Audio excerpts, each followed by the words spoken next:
Thank you for joining me for another episode of Wake and Empower TV. I'm your host, Ethan Fox. Today I'm joined by Sandra Walter. We speak about the many timeline adjustments that have occurred in recent years and what's in store for us later in the month of December 2017 and beyond. And also, we discuss how the ancient sites around the world, such as the pyramids, interact with the crystalline grid, and how individuals who are going through awakening experience at this time can better adjust to these changes and what to expect from those changes that are taking place multidimensionally in our genetics. A lot of very interesting topics, including the Mandela Effect and many other things, so stay tuned for that in a moment. I also want to mention we have our Seed of Life School program for kids in the summer of 2018. We'll be announcing details for that in the early part of 2018. And our next Awaken Empowered Expo in September 7th, 8th, and 9th of 2018. So if you didn't join us for the last one, make sure you attend the next one. We'd love to have you for that, and you can find tickets for that at awakenempoweredexpo.com. So without any further delay, I'd like to bring on Sandra Walter. Hi, Sandra. Welcome to Awaken Empowered TV. It's an honor for me to have you on the show today, and have a lot of very interesting questions that I'd like to ask you. So where are you joining us from today?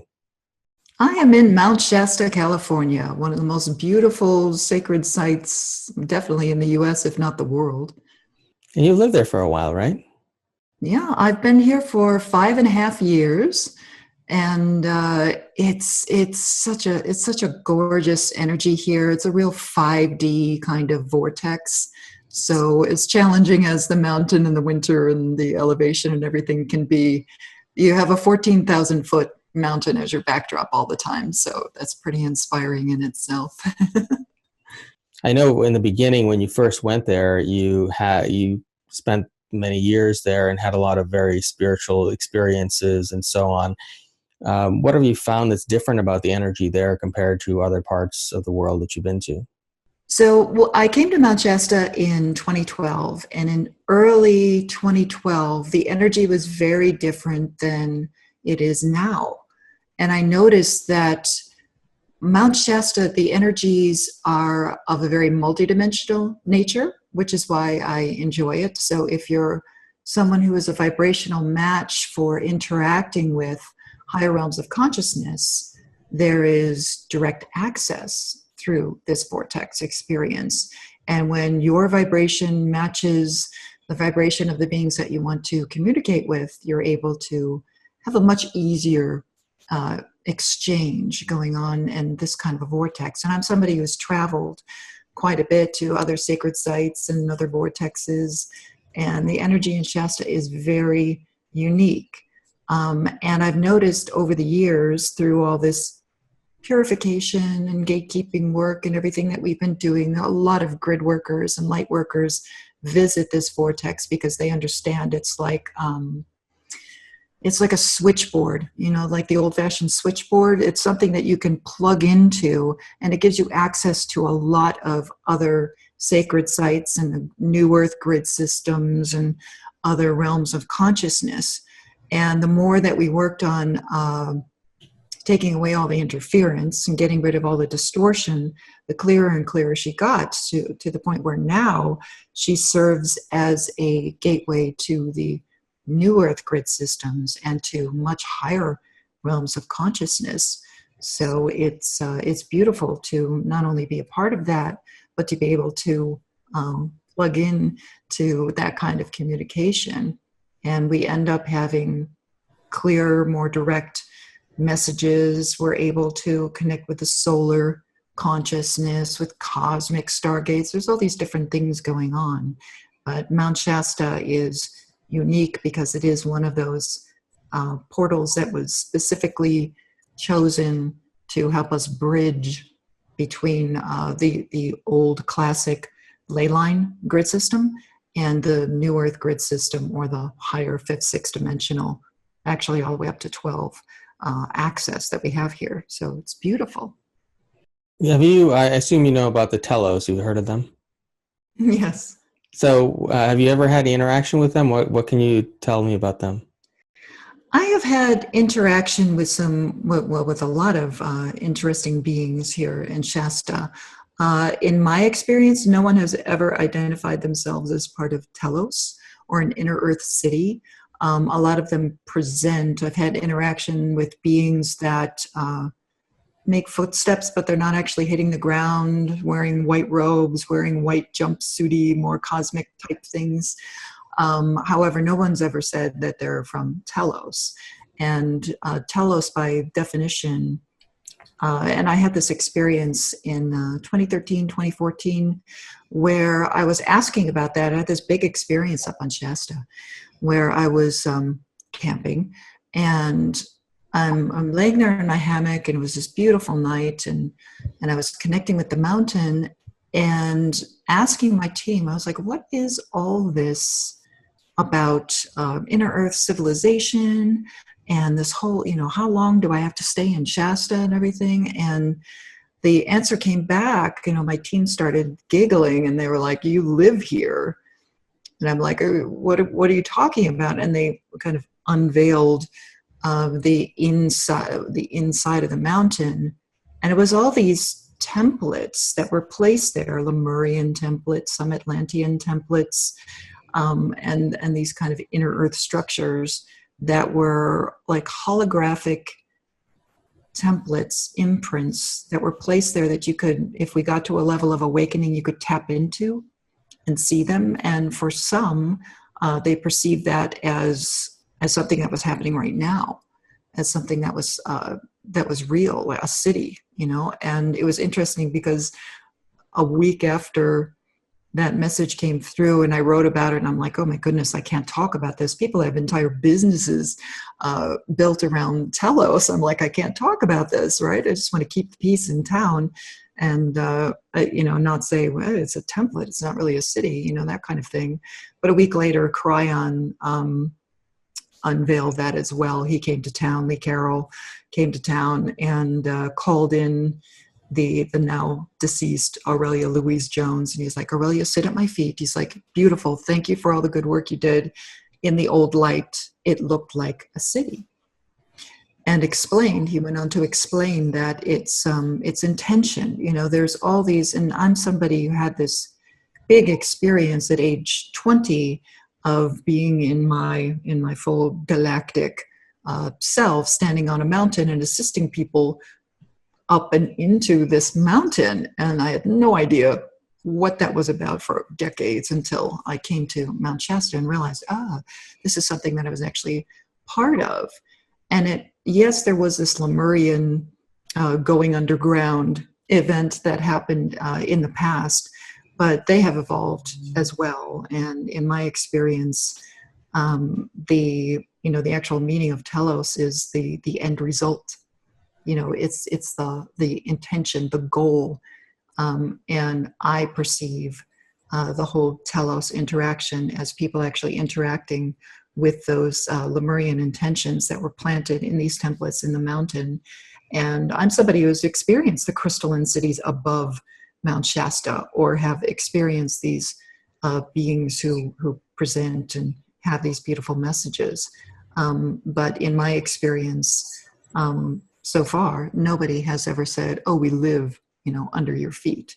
That has just not been my experience yet. And my experience can be a little bit different than others, because I have more of a cosmic perspective, just because of the realms that I interact with have a different, there's like a higher realm of consciousness that has a completely different perspective on our whole experience here, let alone something that happened in the past, for Lemurians actually going and doing the underground city thing.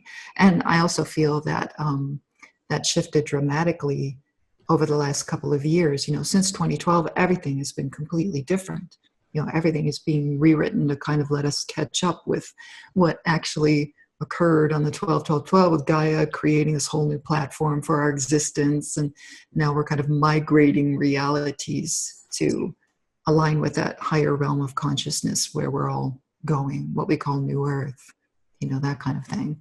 Does that make sense? Yes. So great. Thank you for sharing that. So essentially, there was once as physical civilizations, what you're saying, but they ascended to a higher vibration at this point in our linear timeline, anyway.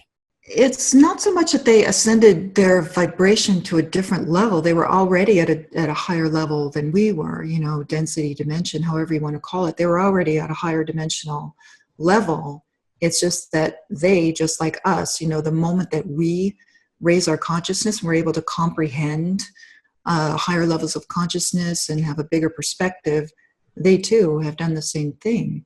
So I realized last year with the timeline split, there was there is a lot of interaction with inner earth. It's just not here in Mount Shasta. So in these council meetings, there are these inner earth civilizations that present, but they seem to have like a whole different agenda than we do. So they're able to create and uncreate realities in a much more fluid way. So when they want to move, they're not packing suitcases and moving. It's like a lot of that consciousness was moved to our sister volcano, Mount Lassen over here. And there's all these different, like, moving around and kind of jockeying for position because the light levels change and the timelines are changing, especially this year as we're getting access to the primary Christed timelines and all these timeline splits and divisions and shifts and everything going on. They are not immune to that activity. So as Mount Shasta itself becomes this gateway of these pure consciousness levels coming in and interacting with these cosmic stargates and everything, you would not want to live underneath that kind of energy coming in. It's a direct portal down to the crystalline core of Gaia. So I feel like any activity or any civilization that was attempting to inhabit the massive lava tubes that come with a volcano, they migrated. A couple of years ago, they were like, no, we're migrating all of that activity to the Lassen area because Shasta is going to become this cosmic portal for this kind of new earth dynamic. Does that make sense? Mm-hmm. Well, let's back up a little bit and talk about your life prior to this life, what you were doing before you went in this very spiritually based direction in your life. What was that life like for you? What were you doing before? All kinds of things. My goodness, my journey, I feels like I had a million incarnations in one. I've done everything. I used to be a professional performer. I was an actor for years, an artist. I was a painter. I was a designer. I worked for an architectural firm for several years. I've dabbled in IT, and finally, after all that, I was always. I went clairaudient in 1999 when I was in Chicago. So it was, there was a lot of busyness in Chicago. Of course, you're working and performing, and then all of a sudden I was going clairaudient. And in 2001, after 9/11, I stopped everything and started traveling. That's when I started doing grid work and gatekeeping without even knowing what I was doing. And then I had a big gatekeeper initiation years later that had me realize what I was doing. But coming out of the corporate world, or the 9 to 5, happened in 2010 completely, where I just shut all of that down and said, I'm just completely dedicating my life to service to the Ascension, because it was getting messages that I was an Ascension guide. But I was like, oh my gosh, that is like, that sounded huge. It sounded like a huge role and a huge responsibility, which it is, because to be in pure integrity and pure service means complete dedication. So like nothing else could get in the way, for years. It's been years now of just complete dedication to this, complete dedication to traveling and gatekeeping, complete dedication to the light tribe, to those who are awakening and ascending and teaching. So it was, it's like any transition when you're leaving your day job. That's like the scariest thing for people, to how does it work? How do you do it and everything? But when you trust the path, and when you trust your highest self, you trust God, source, it just works. I can't say it's easy. It gets easier as you go along, but the initial steps were like, oh my gosh, I'm really going to do this. And I didn't have a following. I didn't have anything to lean on. I was just literally in my car, no money, no nothing when I came to Shasta. And it has a trajectory. That's the thing when you're playing with timelines, especially personal timelines, and you want to, if you're consistently calling forth highest timelines, highest trajectories for my ascension, for this incarnation, and having that great realization, that great awakening that, wait a minute, this is my life stream and I get to do whatever I want with this. When you realize you've had multiple incarnations, you're like, well, what am I going to do with this one, this experience? Like, is this going to be the one where I totally knock away all of my fears? And for me, that is one of my goals, and, you face the fear of what is it like when you step outside of the matrix, that structure, that old way of beingness, and all these doors open the minute that you start down that path. You don't even see. It's like they say ascension is the invisible staircase. It's not until you step that you actually feel the next step, but you have to make the step. You can't wait for the step to appear. You have to have momentum. You have to have intention and challenge yourself. And were there any early indications in your childhood that you were going to go in this direction, or did you have any contact experiences or anything like that? I did. And for me, that made the move into what I'm doing now easier, to be the strange kid, who's seeing things and talking to beings and flying around in spaceships at night and all that stuff, it gives you kind of a personal level of evidence that something else is there. And when you have strong interaction, especially as a child, it gives you kind of a foundational platform for an experience. And for a lot of people, they have experiences, and if they have people around them who are just shutting it down or punishing them for, you're lying about your experience, or, things like that happen with the kids, they can get shut down. And for me, I was raised Catholic, so of course I had to be quiet about everything that was going on with me. But I found writing to be a place where I could find solace. I was writing about it. I was journaling. I was open. That was the other thing. I was open to the experience. I felt like something else was going to happen. I always had that intuition that something else was going to happen with the world, let alone my own life. So you learn to trust it early on. Does that make sense? Mm-hmm. So you mentioned in another interview that I watched with you that the September 11th event that occurred with the two towers was something that you foresaw a couple of years ahead of time. Can you share that experience? Yes, like many people had that experience. For me, I had my clairaudience was turned on literally January 1st, 1999. Every day getting a new message, And I was like, wow, this is interesting. And I had always been creative and intuitive and had been writing, like I said. I'd done a lot of journaling, and there was interesting writing coming through that way. And I do feel that all the writing did open that channel. So I always encourage people to journal longhand, to tap into their higher self. But when I went clairaudient, the messages were coming in every day. It was just short, beautiful messages, and they were all talking about something that was about to happen, something that would happen in the future. It was all about a shift in creativity, a shift in consciousness. And there was this one specific message that talked about the Wall Street crumbling and the towers falling, and we were going to stand upon the rubble and rebuild humanity. And when it happened, when 9/11 happened, I was just kind of staring at the news wide-eyed going, oh my gosh, does this mean that everything they've been talking about is going to occur? Like, this is it. And for me, I was in Chicago, and like all these things happened right before 9/11 too. All of a sudden the job was falling apart. My car was totaled. My boyfriend went away. My apartment was not so cool anymore. You know, all these things were indicating that the universe was going to turn me in a different direction. And I had experienced that before, you know, the falling apart. I had moved around a lot.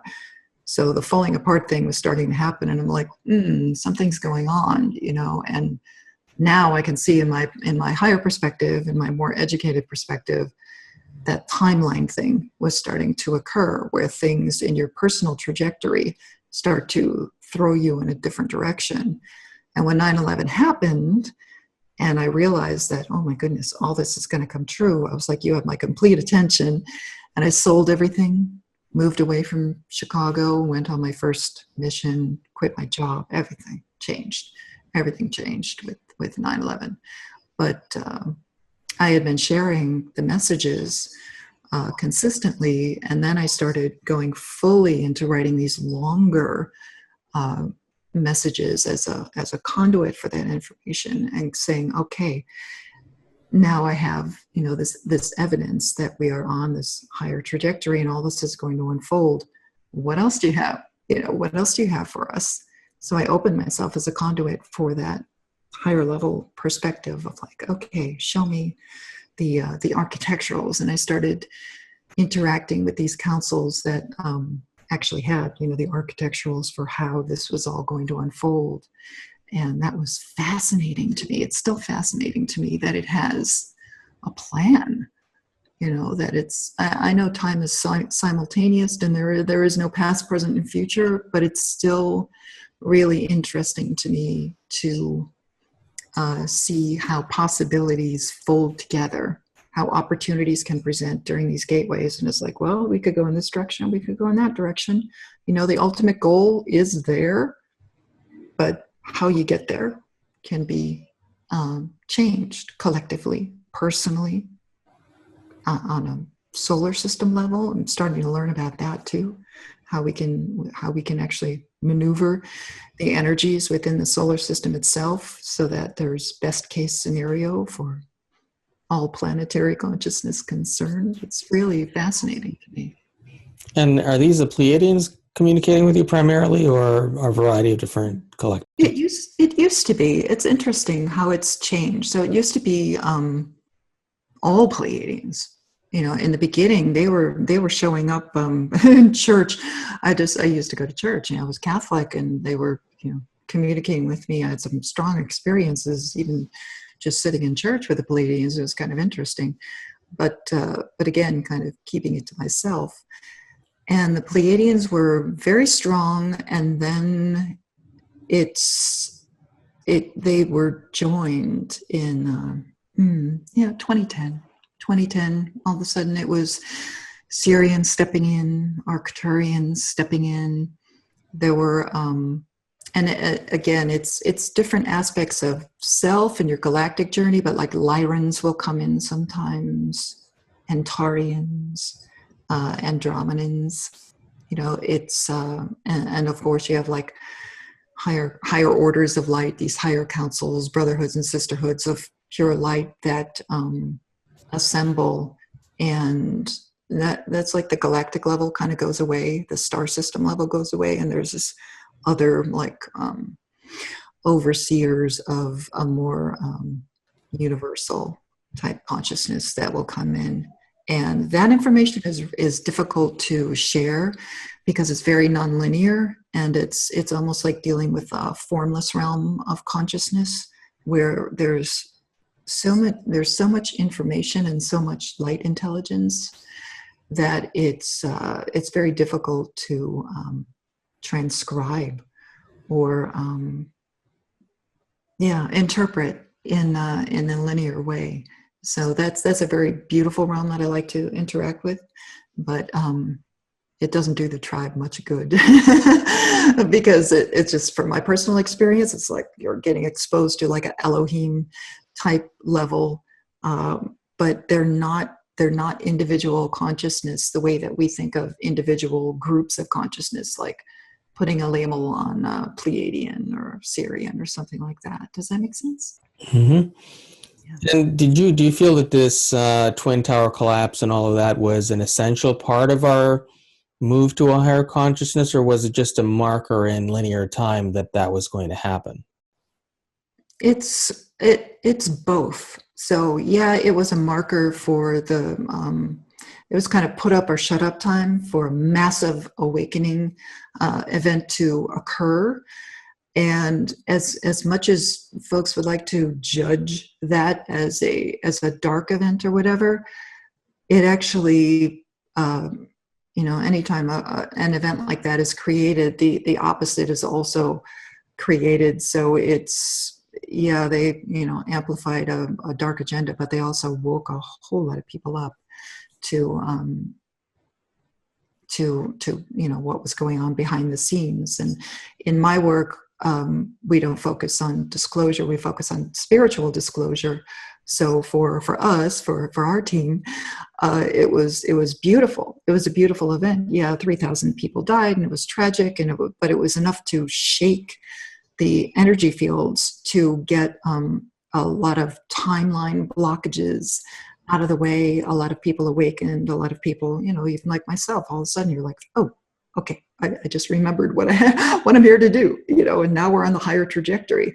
So it did send us into a higher trajectory, which I'm pretty sure was not the intention of that event. But a lot of these things that are unfolding, with false flag type events or whatever, are a huge part of the awakening. So we honor them as that stuff has to happen, but what it does, what your choices are when those things occur is demonstrating the different timelines that you're resonating with.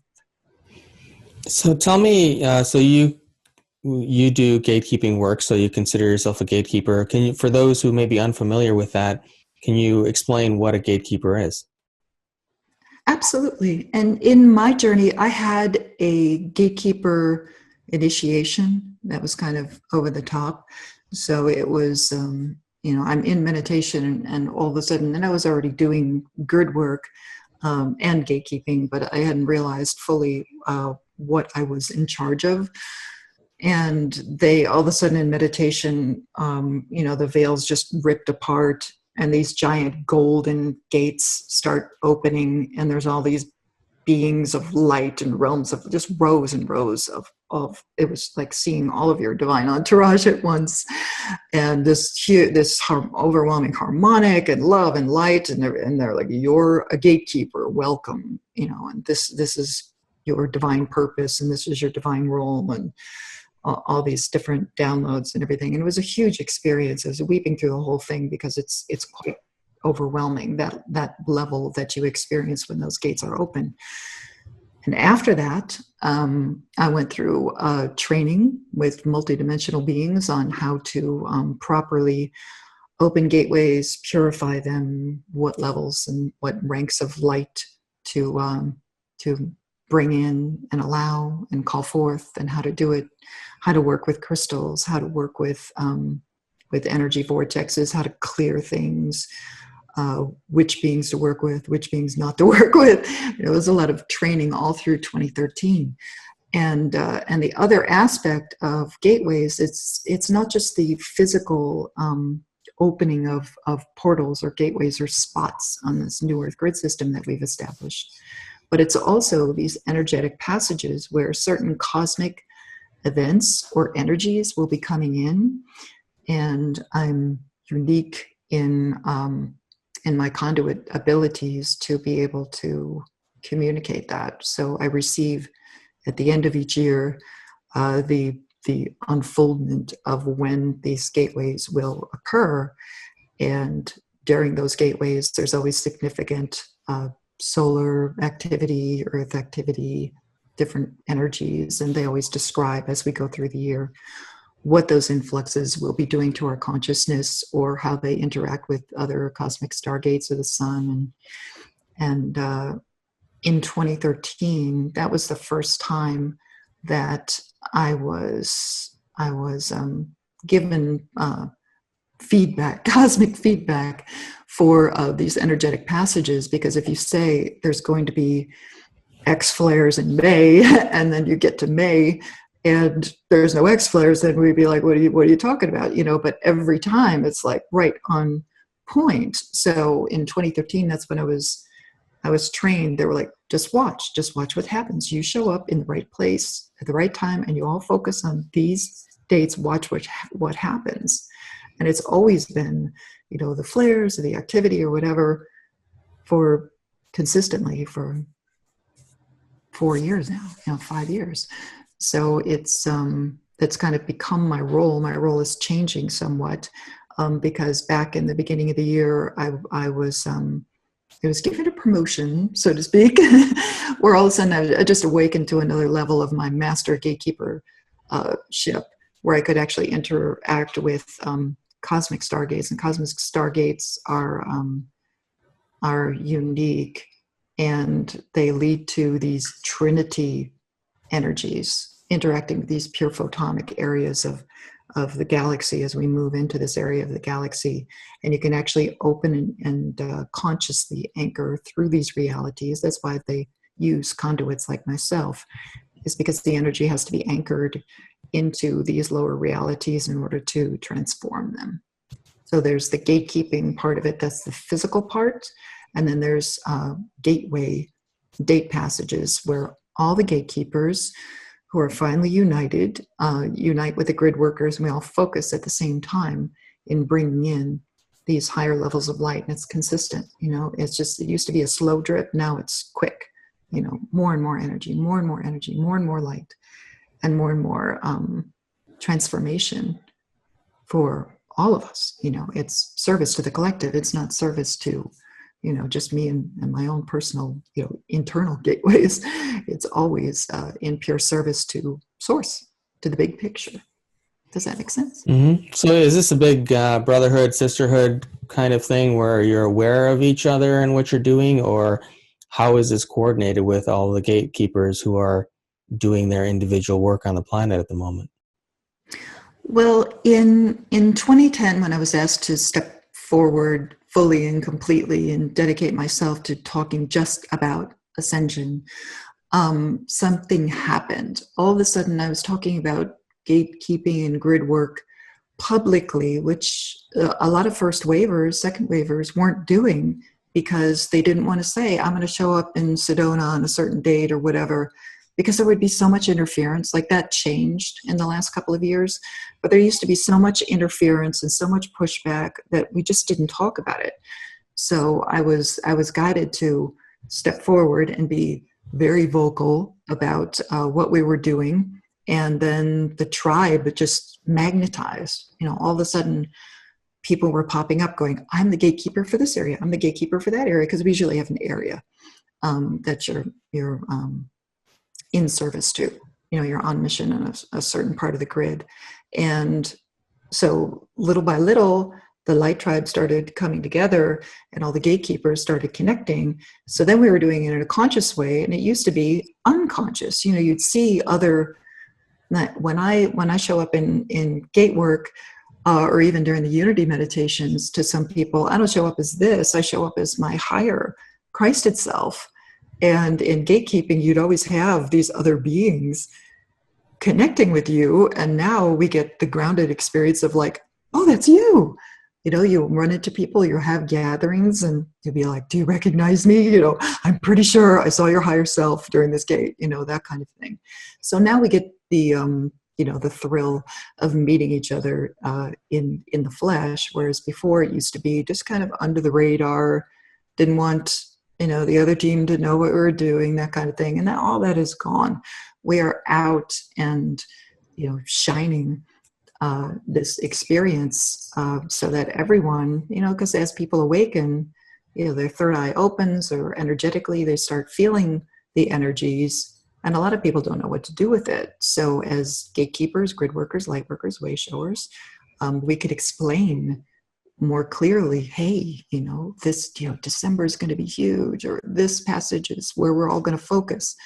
Don't just watch it happen, participate, and the whole thing goes faster and easier for everyone. So now it's encouragement. The gatekeepers are saying, look, we don't just do this on our own anymore. We can invite everyone now that it's safe and clear and we're in the right place and the timelines are all fixed and engaged for primary experiences, we can invite other people to come meditate, focus with us, ask, command these energies to come forth, and we get more. So now it's this beautiful amplified activity. And how does all this relate to, well, what exactly is the crystalline grid? I've heard you talk about that a couple of times.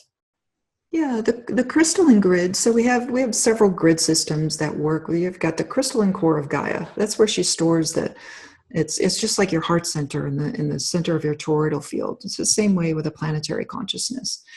And then she has, she's got the crystalline core, her connection back to source, her true self, that's supporting all the different dimensional versions of her, just like us. Your third dimensional self, fourth, fifth, sixth, they all expand out in toroidal fields, and everything's built on that toroidal model. So within the planetary consciousness, you've got this crystalline core, and then connected to it, you've got a grounded ley line system that relates to the old magnetics of 3D, which is where all the pyramids, sacred sites, everything is connected to those ley line energy magnetics. The new Earth grid system is also here on the ground. We've built this. It's just a little bit. Right now it's about 19 degrees off of the ley line system, but it's because as the poles shift, we're planning with our foresight and our guidance for the new Earth that's not in the same magnetic position. Her magnetic shift. So it's just a little bit. The new Earth grid is just a little bit off of the ley line grid system. There's still anchor points like Mount Shasta that will tie in to that are like a bridge for old ley line systems and the new Earth grid system.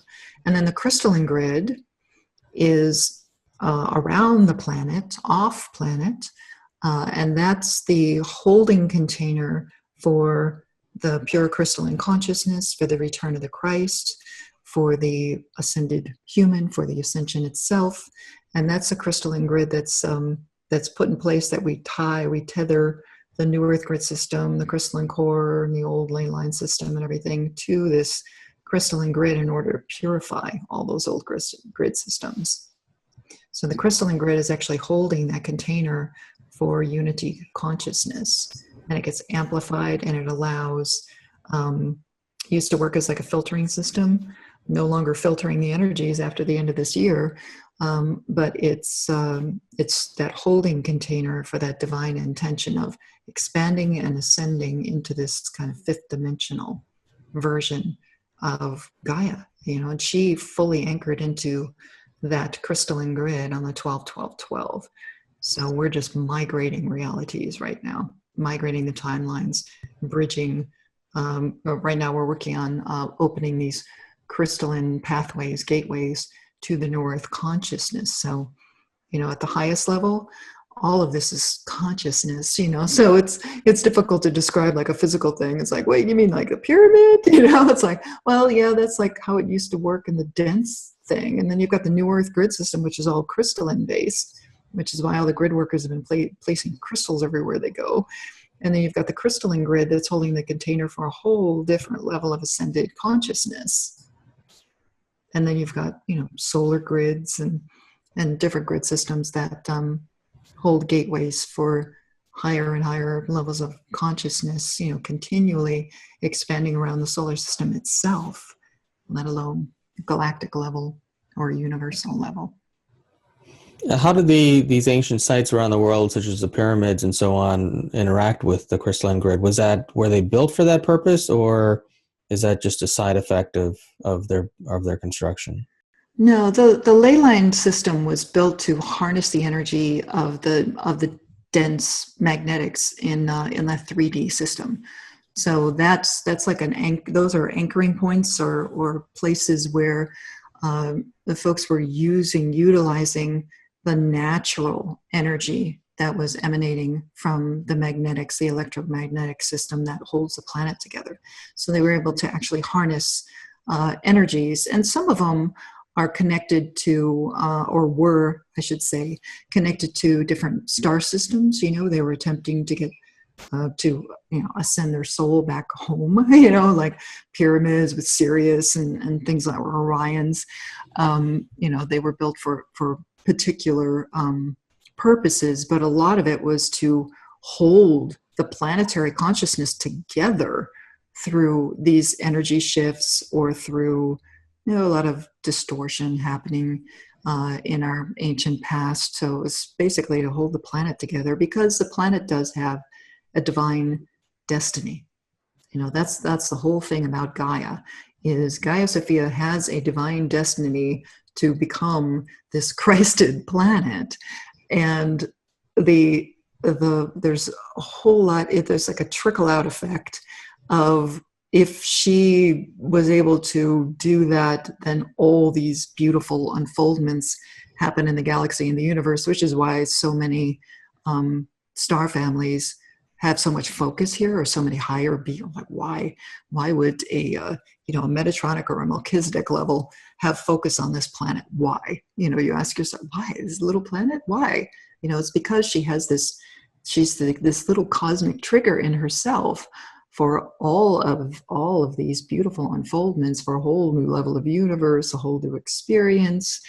And it's also a test for beings to come here and experience going into a density where you have your eyes and your ears off, everything's, blindfolded, going through your deaf blindfolded amnesia, just a complete dense experience, and come out of that and realize yourself and reconnect yourself back to source. So it was like this amazing challenge. At the same time, it also had a purpose of becoming this Christed activator for this whole new level of consciousness that's going to heal and resolve a lot that's already happened in the higher realms, but now it's resolving all this stuff down in density for a lot of different star systems, as well as our own solar system. Does that make sense? Mm-hmm. And you've mentioned timelines a few times here. So before we go into that a little bit more in depth, can you explain your definition of what exactly a timeline is?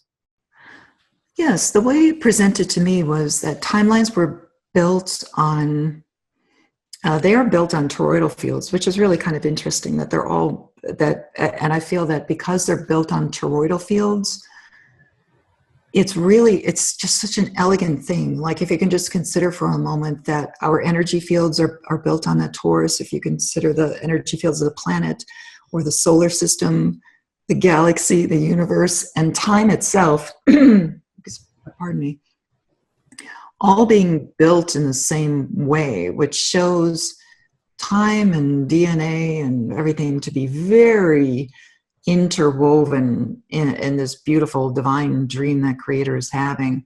You can see like all the parallels and the way that it all fits together really beautifully. And you can also use it as a way to transcend levels of consciousness. But timelines are built in three different ways. There's primary timelines, secondary timelines, and tertiary timelines for this particular levels of density, levels of dimensional experience that we have. And it's all built on vibrational bandwidth. So if you think of tertiary timelines are actually gone from our experience at this point. Those dropped away completely as we entered these timeline splits starting late last year. But the tertiary timelines, and that's where a lot of kind of synthetic activity was happening, where it's like trying to steer consciousness into creating something that isn't true or not in their highest interest, all that taken away. Secondary timelines are what we were experiencing right now, which is, and it's not one, it's several. So there's obviously, we have as many truths running on the planet as we do incarnates, but everyone's, choosing and selecting what their timeline experience. And that's all it is. It's just a platform for an experience. Now, the primary timelines, or what we call the Christed timelines or timelines of ascension, are a higher vibration that just opened up with the eclipse this year, just opened up to a pure experience of that. A lot of people were choosing the Ascension timeline. Oh, I want to go there. I want to go there. And if your vibration is high enough, you start experiencing the now as so present and so it just overwriting all of your reality that it becomes very difficult to keep track of time, as you know, because I was late for my interview.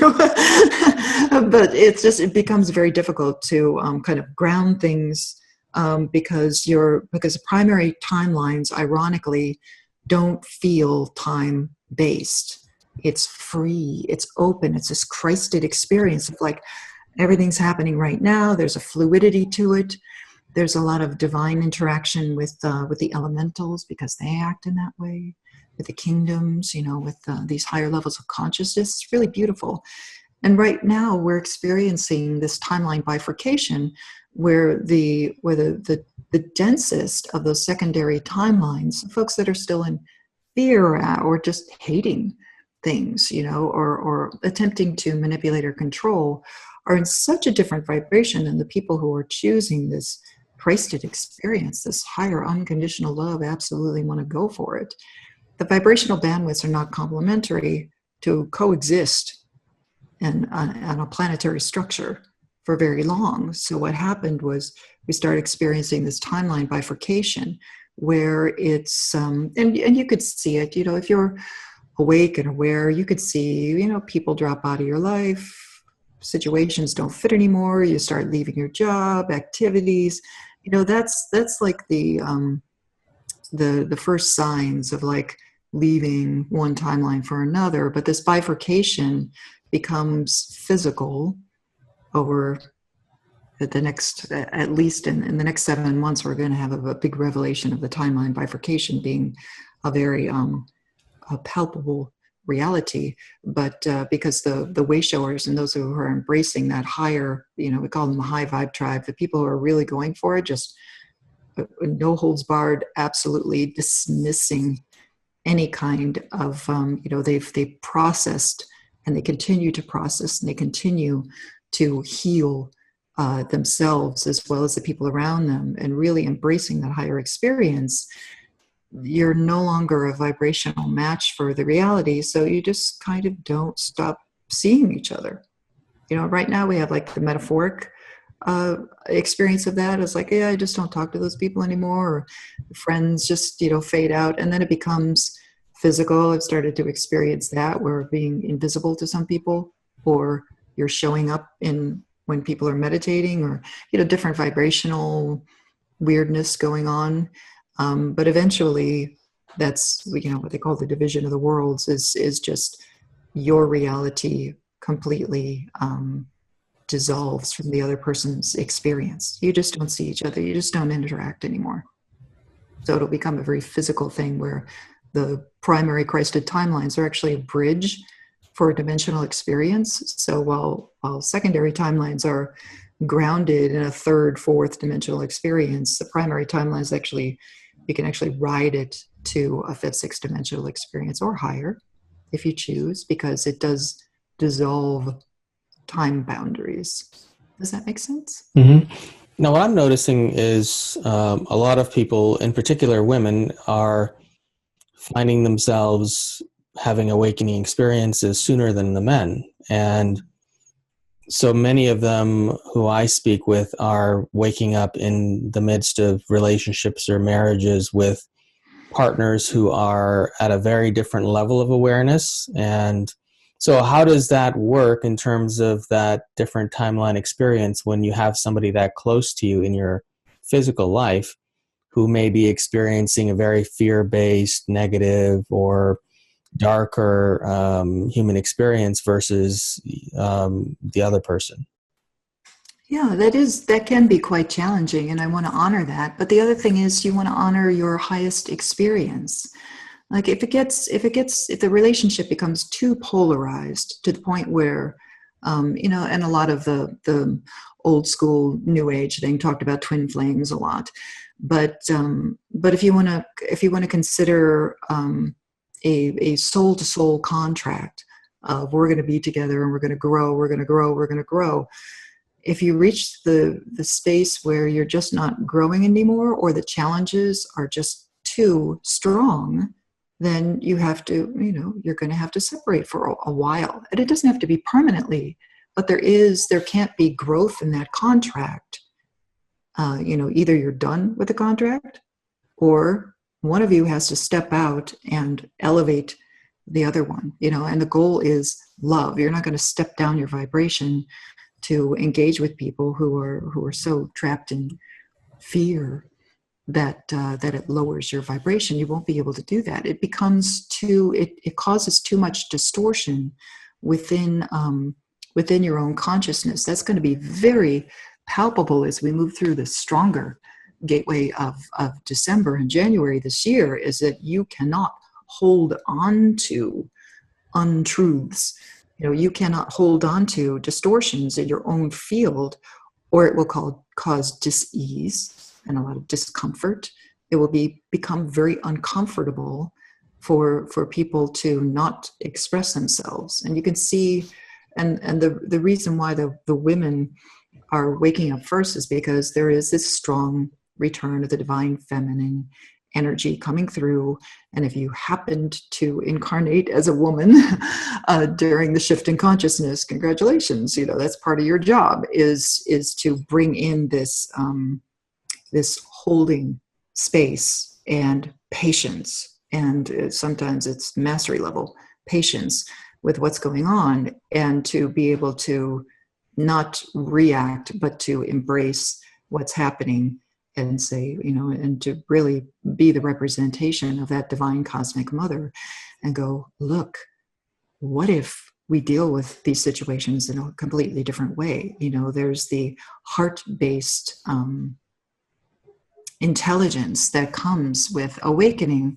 It's absolutely beautiful. And it's something that we all embrace. And it's not just women, but we can definitely, support men in their awakening and ascension process through that. We don't have to walk away, but you can see that because the divine feminine has been so suppressed that, sometimes it comes back with a big lash out, where people are just expressing themselves like, I need to be heard, I must be heard, and that's wonderful. And for some, it's like, oh, I just realized I just have to be love in this situation no matter what, and teach that by example.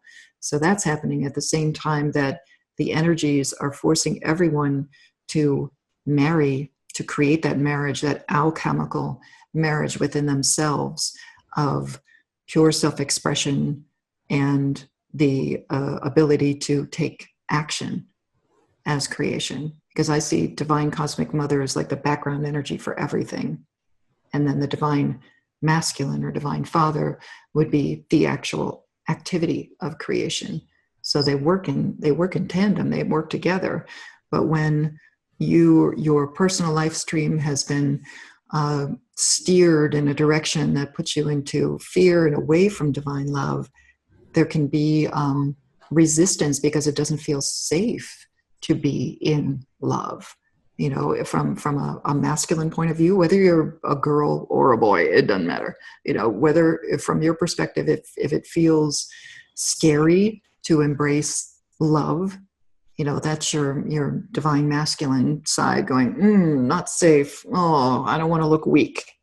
And some people associate that with egoic constructs, but it's also that the way that the masculine has come up just through our experiences here, thousands of years of distortion and everything have kind of distorted the masculine aspect. So now the divine masculine is stepping forward, that is also agreeing to experience more of a loving heart intelligence. At the same time, it's learning how to be strong in a different way. And that goes for everyone, male or female, it doesn't matter. We're all learning how to be strong in a different way, in a higher light intelligence way. We're learning how to express ourselves, but we're also expressing ourselves from a point of love, and gratitude and forgiveness. It's going to have to be a lot of forgiveness as we go through these stronger energies, because a lot is revealed, and the old light taught us how to react to things and judge things. And as we go into non-judgment, it's okay, I see that had to be revealed, so it is. But the longer that the collective clings to revelations, the slower the process. The longer someone wants to judge something or go, oh, that's terrible, or oh, I can't believe I was betrayed, or oh, I can't believe they're doing that, this whole like us versus them thing. The sooner that we can get into, okay, that happened, next, let's move on. The more accelerated this whole ascension process will become, and easier. It's applying ease and grace to everything that presents right now. So if I'm understanding correctly from what you're saying, timelines are a unique experience. So does every individual have their own unique timeline that's subtly different from everybody else? Or are there distinct timelines of experience that we all share? Well, there's both. So you have your personal timeline experiences, which change every moment, every choice, every intention, every move you make changes your personal timeline. Personal timelines are all over the board. But collective timelines, when I talk about primary and secondary timelines, those are collective experiences for a specific planetary consciousness.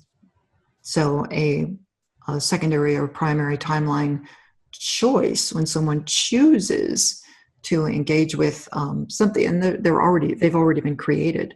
So it's something that you don't have to create.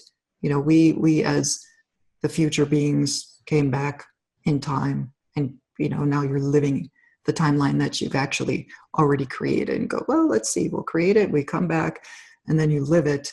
And that's why the awakening triggers are so strong right now, because a lot of people are like, oh, I'm supposed to be on the other timeline. They have the other experience. So your personal choice, there's like your personal vibration that's shifting your path here and there. But there is also this overarching intention at a soul level of, wow, I'd really like to have this experience. If I had chosen, and this happened to me, so I can use an example, just my own personal experience, is I had several junction points along my personal path where I could have gone straight into spirituality or not. And there were so many junction points where it was like presenting really strongly, and then I was like distracted, went over here, did this other thing.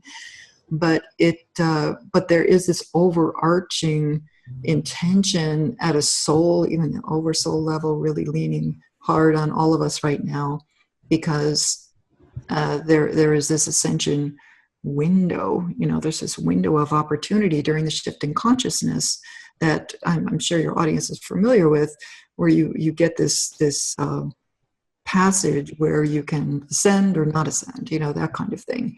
And it's not, this one moment. It's this unfoldment of division of experiences. Okay, did I go into fear? And of course, people who, we also have to honor that people who are choosing fear or swayed into those fear dynamics are also serving a role. They're also serving a purpose. So it's not wrong. It's just a different experience. But it would be a whole lot easier, to for all of us to embrace this ascension experience, so that you don't have to migrate so much consciousness after the complete timeline split occurs. Because there's always this wiggle room with the timeline bifurcation where you can, you're kind of popping in and out of these realities. So it could get very strange vibrationally, could get very strange in the next couple of years, watching, things phase in and out of realities, and the cosmic factors will get much stronger. But our personal choice, our personal choices from moment to moment are what keep us on track with the highest intentions of our soul, the highest trajectories for your experience. And when you choose that and you keep manipulating your own timeline by choices, by intention, by staying on track, by meditating, by, being a do-gooder, all of that. You learn and you raise your vibration, and then you find yourself in with that collective group that is pulling, we're pulling as much consciousness up with us as possible. I don't see them as people. I see it as consciousness. It's like we're pulling up entire bandwidths of consciousness into this higher experience so that larger things can unfold.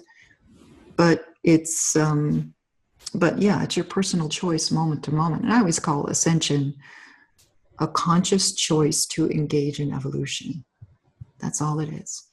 Yes, there's the whole, the whole everything that comes with saying Ascension, flying up into heaven, disappearing and everything. It's like, yeah, down the line, we'll get to that. But for now, it's your conscious choice to engage with an evolutionary experience, a really heart-based choice, not a fear-based choice. A fear-based choice, I hope I make the timeline shift or whatever, is not a high intention. Your intention is service, it's love, it's let's take as many souls, as much consciousness with us as possible.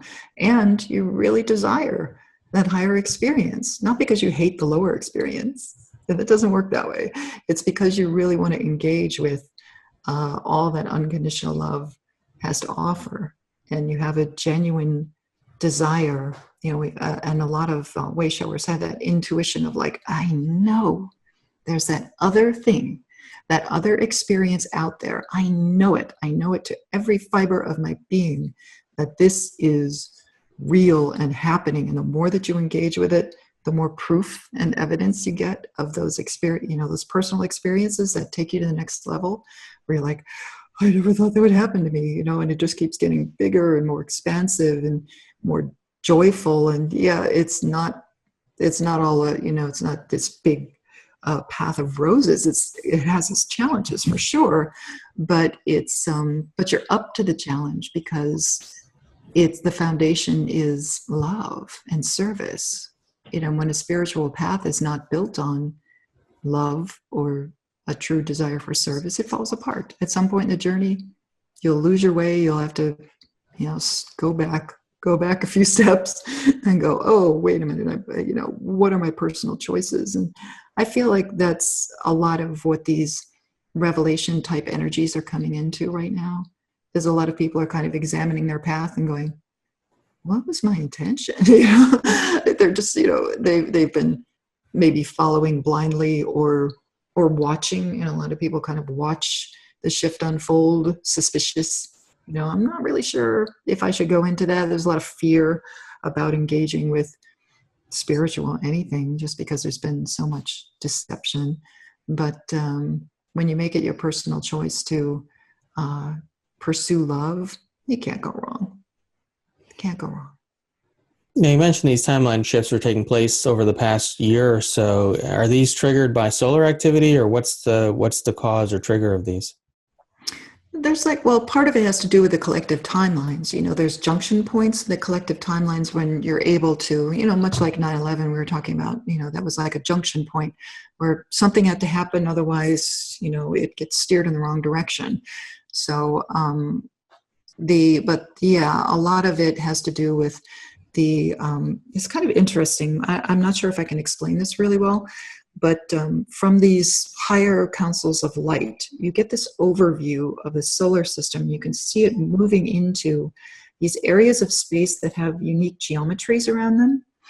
And the geometries hold these particles of consciousness, this pure photonic light that has a unique vibration and quality and feeling. It's more a feeling for me. It's not like a brightness level.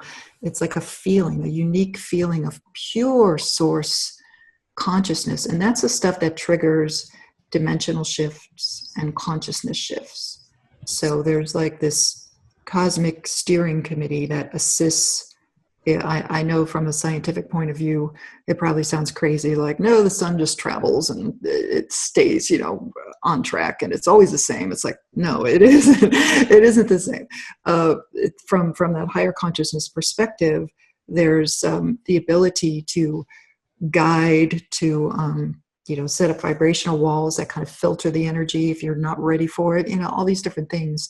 But our ability to set up these vibrational protective barriers and stuff goes away at the end of the year. So that's going to be kind of interesting, because we've been kind of stepping down the energies so that people had a chance to wake up and get on board. But now we have enough people vibrating at the high vibe primary timeline level that we're good. So it's doing the overall intention of this planetary consciousness is unfolding, and it will happen.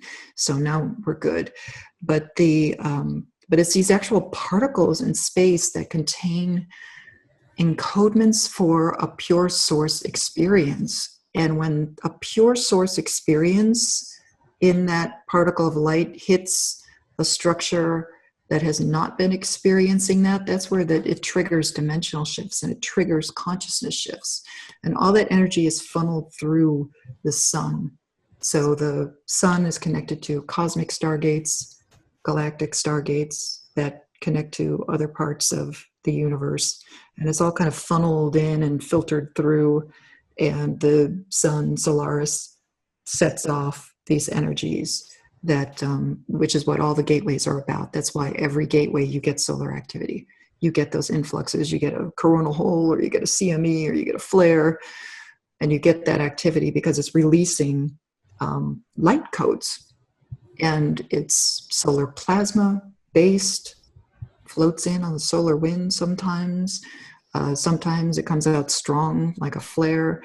Not all of it is intended for Gaia. We tend to be kind of Gaia-centric sometimes in our experience, but there are other planets in the solar system that are also getting the upgrade, so their consciousness too is changing. And Solaris, the sun itself, is turning into a blue star consciousness, a brighter experience. And you could see the changes in the sun over the years.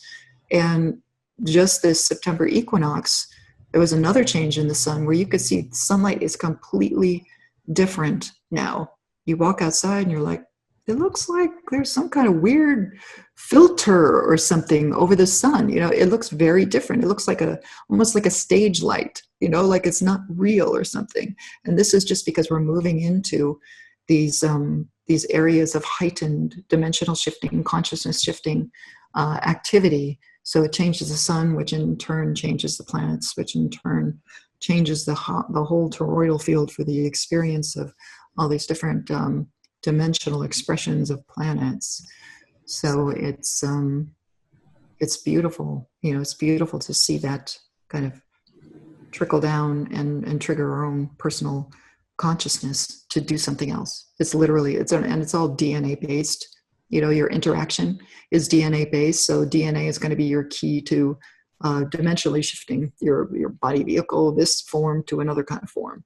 So that's when we talk about crystalline DNA coming in and replicating out through the cells. That's what it's doing. That's the key to your evolution. It's all DNA based. So, a lot of the higher realms see us as DNA. They see us as like different strands are on, and different rebundling is occurring, and it's all these etheric structures around the DNA too light up and do different things. And when you work with that, that's when you knock the doors off of your lower experience completely and start again migrating your consciousness to fully resonate with a higher state of beingness. And then your vibration becomes too high to be attached to a lower timeline or a lower experience, and you start experiencing a new earth consciousness. And that's already been architected. New earth already exists. It's just, and again, think of it as consciousness. That's something off planet. It's just a whole different level of consciousness that you get to experience. And it's already there. That's a beautiful thing, is it's already there. And a lot of gatekeepers, grid workers, light workers, psychics have had the experience of viewing New Earth. And it's such a beautiful creative realm that you can be kind of enamored with that reality, but we know as once you get a taste of that, you get through, there's like a phase where all you want is like the new experience. All you want to do is, like, a lot of people call it going home. All you want to do is live in that constant experience. And that's it's a beautiful intention. However, we also realize you get through that phase and they're like, okay, now that I know who I am and what I'm doing here, and that all these other multidimensional selves exist, you fall fully into service. And when you fall fully into service, nothing else exists but service. All you want to do is assist. Like, wait a minute, I'm immortal. I'm this huge, intergalactic star being. So what can I do to help? You kind of get over the scars of density, let's call it. You get over, you heal all of those wounds, and then you're able to function as a multidimensional consciousness. Does that make sense? Yes. So these CME activities, solar flares, and so on contain light codes. So whenever we have any kind of coronal mass ejection or and such that are taking place throughout the weeks, that's actually upgrading our DNA. Is that what you're saying? It can, if you, on a collective level, we have gatekeepers, grid workers, light workers, way showers in service. And when we say there's a gateway, or when they feel it, a lot of people just feel it. They're, they don't have to read my blog or something like that. They just feel it. They know. They're like, incoming light. Okay, open up, anchor. And we're anchoring it into not just the grid systems, but the collective consciousness. There is a human heart grid as well. We're all fractals of one being. So as a collective, we're all connected. So you're sending all of this information out you're threading it through the collective consciousness to make it available for people. Not overriding their consciousness. You still honor free will. We don't play that game, overriding people's free will. You make it available for everyone, but there is this collective upgrade going on because the planetary consciousness now, the light level of the consciousness of the planetary platform itself is getting so high that people are receiving it automatically. It's stimulating their DNA. Now, DNA is very susceptible to thought form and especially emotion. So if someone's experiencing fear, it just causes dis-ease in the body. And you can see that a lot of people leaving or having health issues or whatever, because we're getting bombarded with all these cosmic frequencies. And if your consciousness isn't open to it, it just kind of destroys the body vehicle. But it is what it is. We're all immortal. It's no judgment on whether your body can make it or not. All of us in the light tribe are just trying to keep up so that we can receive higher and higher levels of light. And it does do a number on the body vehicle. This whole process has not been easy, but when you have the tools to know what you have to eat and what you have to drink and what you have to do, and meditate and meditate and meditate, so that the DNA can do what it's supposed to do, you're able to open up your consciousness and then share it. We do these weekly meditations where we thread it out into the collective consciousness and into the grid systems to make it available for everyone. And it's a beautiful opportunity for people to tap in and pick those up, but we're doing it in service. It's not our ascension. It's a global thing that's going on. So if people are having health problems because their DNA is not adjusting to the changes that are taking place, is that the same as I find that a lot of people have emotional problems during solar activity as well? What's actually happening there? Yeah, a lot of it is things that are left in the energy fields or the cellular structure as well. So even though the transition from one dimension to another is DNA based, the cellular structure can really, and the emotional fields can really keep the DNA from doing what it's supposed to do. I mean, some people will not transcend a 2-strand DNA structure at all. There's just too much gunk and too much emotion or thought form or baggage. Somebody who hasn't done any kind of clearing work is going to have a hard time. But that's for people who are really trapped in fear or trying to control others or control their own life stream, or manipulate their own life stream to fit the old paradigm. It's not a vibrational match for where we're going.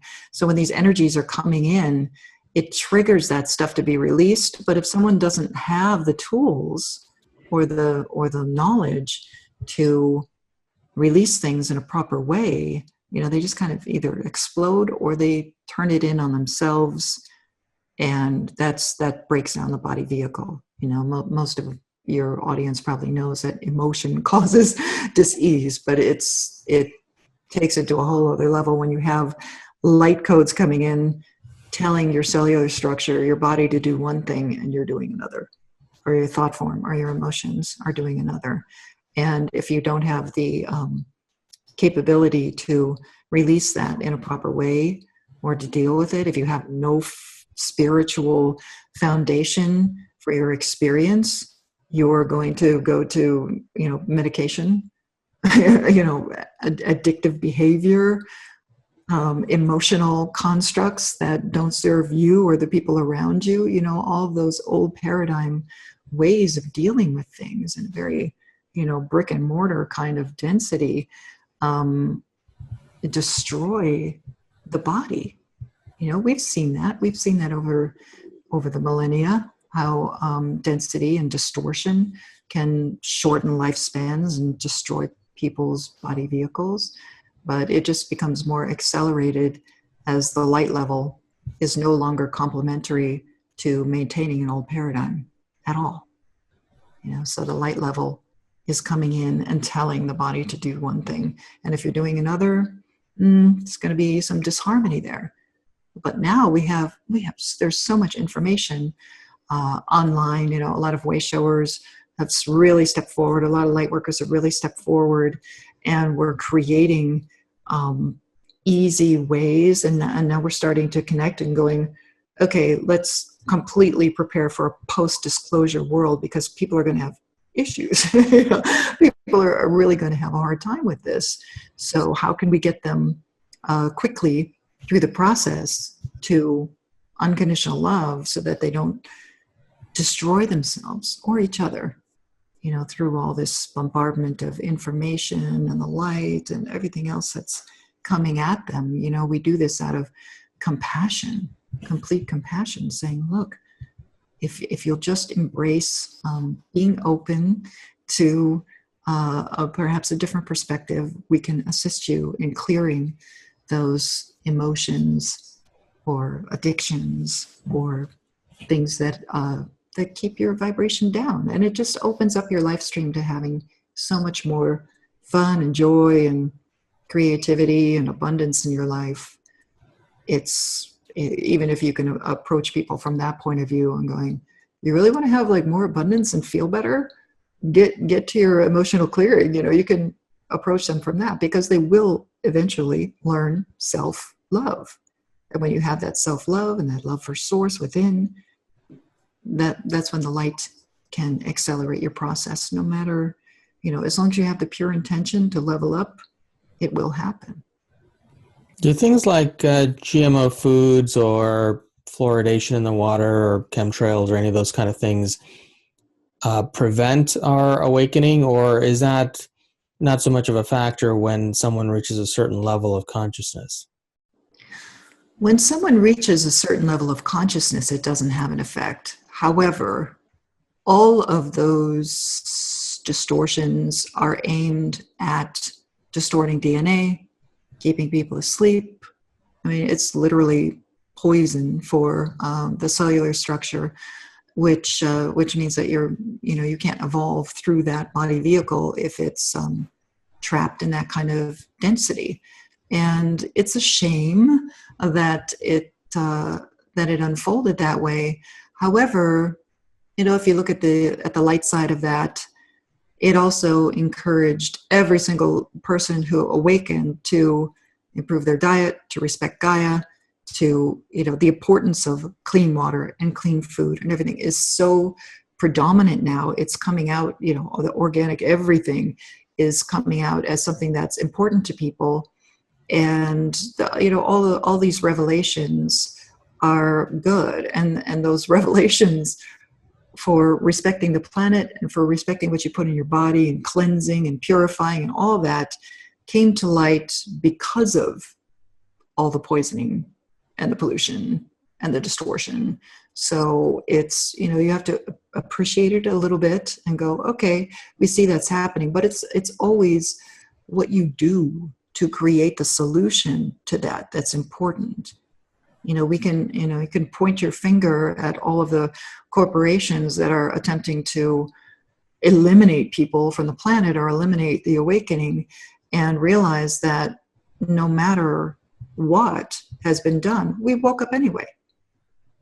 So there is that whole, it's a starseed level of like, you're given a bit of a boost so that you could fully engage with that higher level of consciousness and kind of pave the way. Way showers, you're just a snowplow. Get the snow out of the way so everybody behind you can sail through. That's all we're doing. So when there are all these revelations, it's good not to stay focused on how evil that that kind of activity is, but to immediately, it's your consciousness.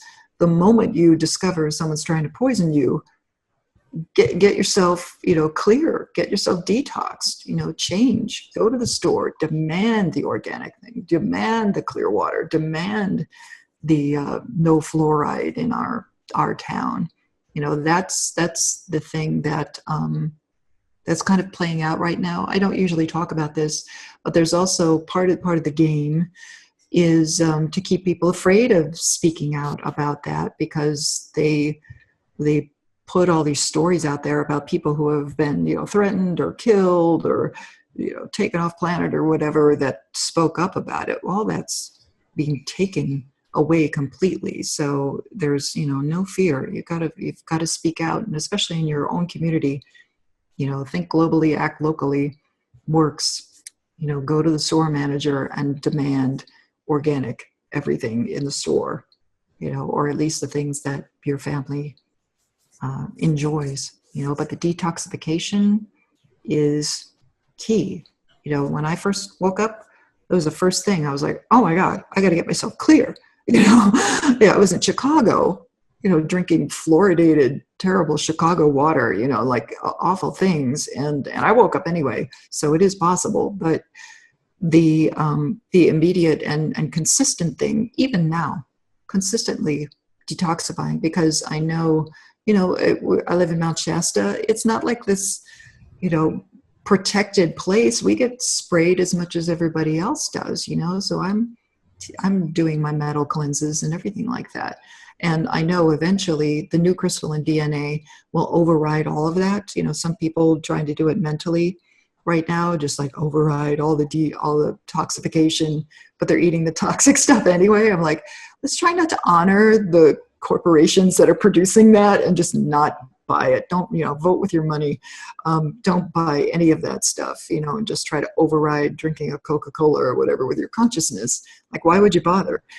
Just let's all honor Gaia and the kingdoms and everything that flows through this body, and recognizing that the body belongs to Gaia. So the way that you treat your body is the way that you're treating the planet. And if you're going to go to a higher dimensional, higher experience of Gaia, you want to honor your body and everything around you, all of creation, the way that it's honored at that new level, so that you're a vibrational match for a new experience. And when those windows open, when the gateways open, for you to fully go into that new experience, and it will be extremely clear when that happens. You're ready. You're ready. A lot of people that I'm familiar with, who I've come across over the years, have gone through very significant awakening experiences since 2012, and some are finding it very hard to function in the third dimensional reality because their sensitivity to energy is increased, or in some way they are just not very stable in this reality anymore since that time. What do you think is going on there, and how does somebody like that adjust to this change so that they can live a normal life? Well, I feel that we have to redefine normal. First of all, I mean, we are a consciousness that's in a body vehicle going through a dimensional shift, and it's not just planetary, it's the solar system, it's the galaxy, so having that perspective, first of all, that it's not going to be easy.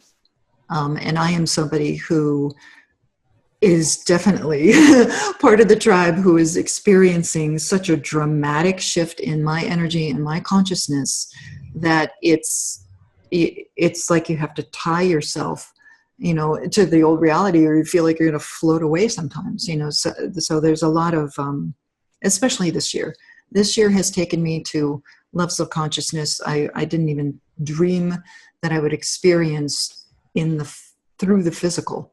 It's really just knocked my socks off this year.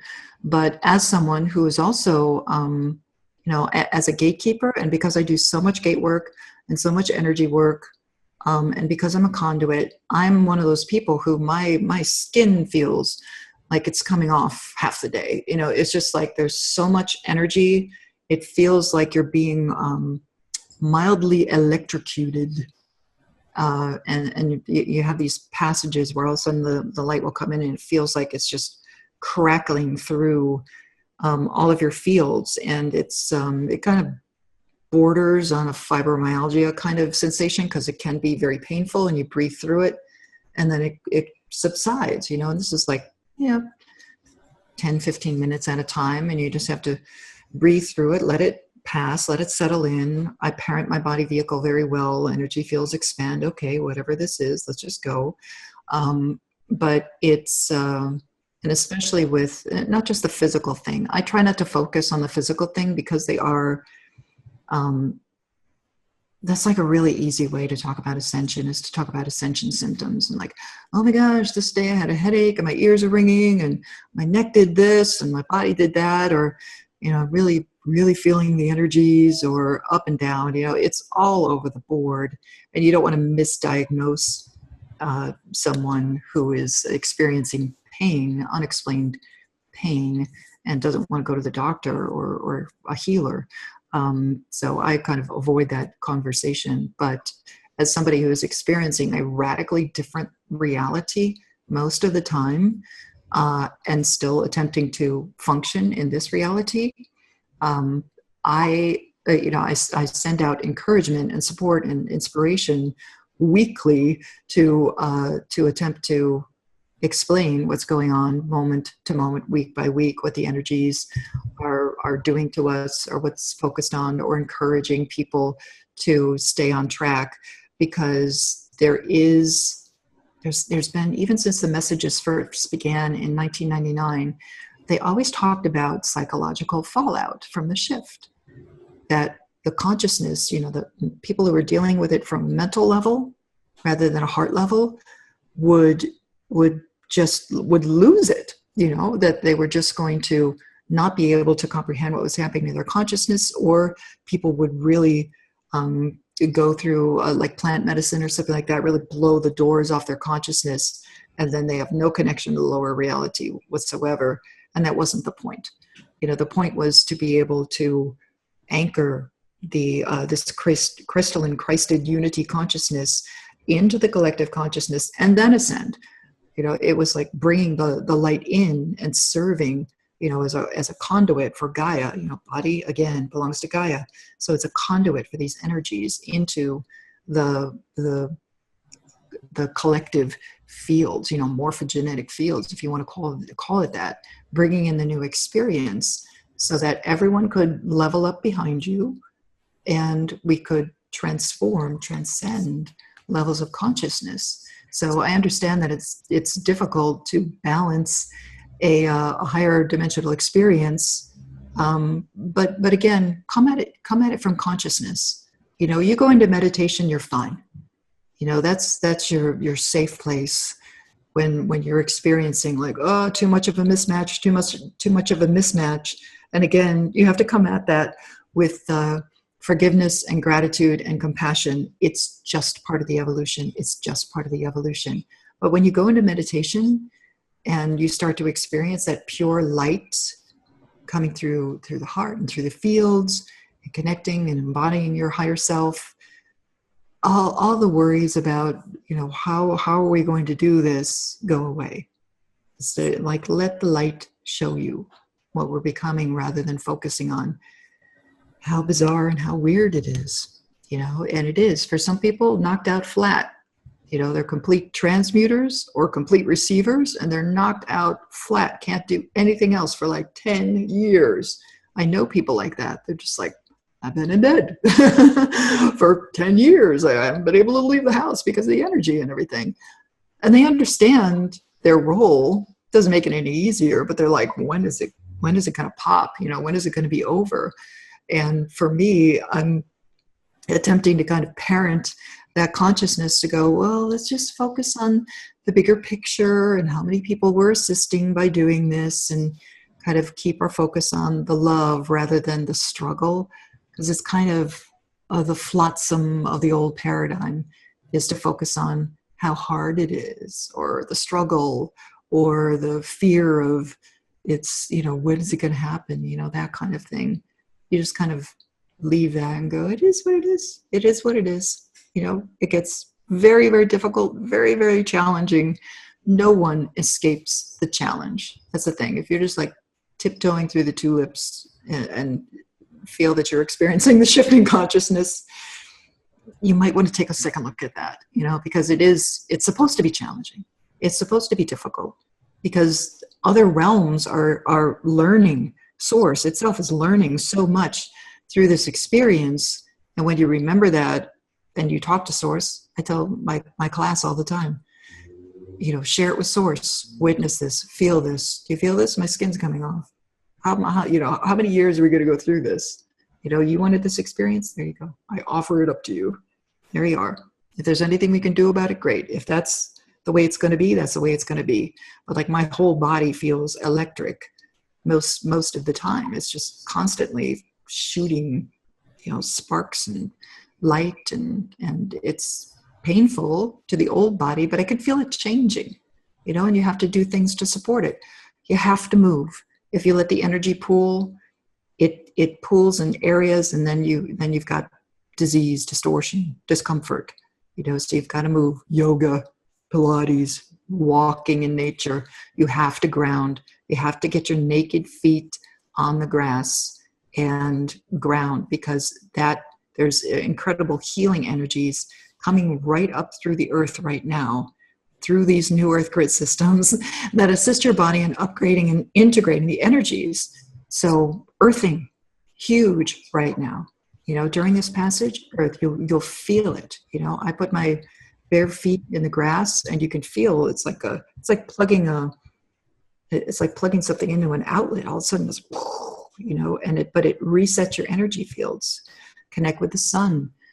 As much spraying is going on, you get outside, and make sure that you're getting the maximum amount of sunlight possible, because all those codes, coming in through the sun, up through the planet, it's a beautiful exchange. It happens right in your body vehicle. It's rewriting your whole energy fields.